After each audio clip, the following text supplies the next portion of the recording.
பருப்பு தக்காளி கடையல் பண்ண போகிறேன். அதுக்கு 100 கிராம் அளவு துவரம் பருப்பு எடுத்து நல்லா கழுவியிருக்கேன். இப்போ இதில் 1 கிளாஸ் அளவு தண்ணி ஊற்றிப்போம். மஞ்சள் பொடி போட்டுக்கலாம். ஒரு அரை ஸ்பூன் மஞ்சள் பொடி போட்டுக்கோங்க.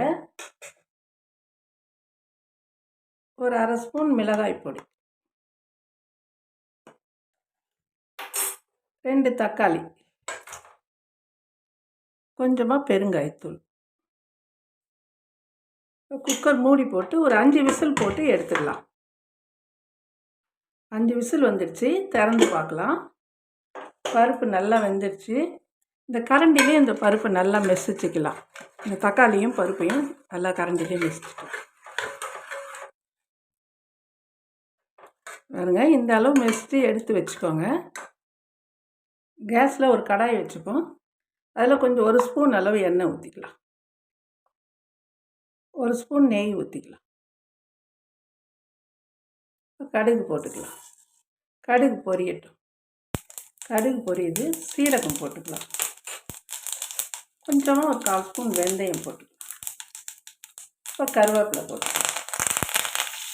பொடிசாக நறுக்குனா பூண்டு போட்டுக்கலாம். இப்போ இந்த பூண்டு இந்த எண்ணெயிலே கொஞ்சம் வதக்கலாம். இப்போ ஒரு வெங்காயம், பொடிசாக நறுக்குனா ஒரு வெங்காயம் போட்டுக்கலாம். இதோடு சேர்த்து வதக்கலாம்.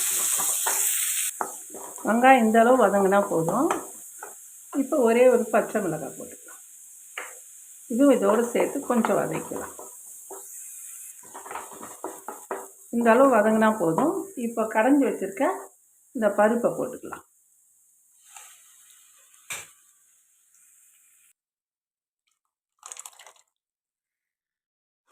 லேசாக கலக்கி விட்டுக்கலாம்.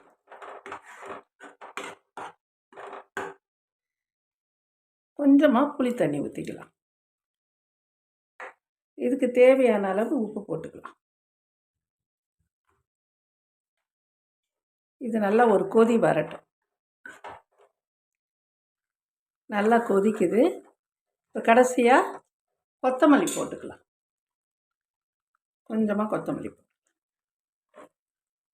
பருப்பு தக்காளி கடையல் ரெடி ஆயிடுச்சு. ரொம்ப சூப்பராக இருக்கும். சப்பாத்திக்கு, சாப்பாட்டுக்கு சூப்பராக இருக்கும். செஞ்சு சாப்பிட்டு பாருங்கள்.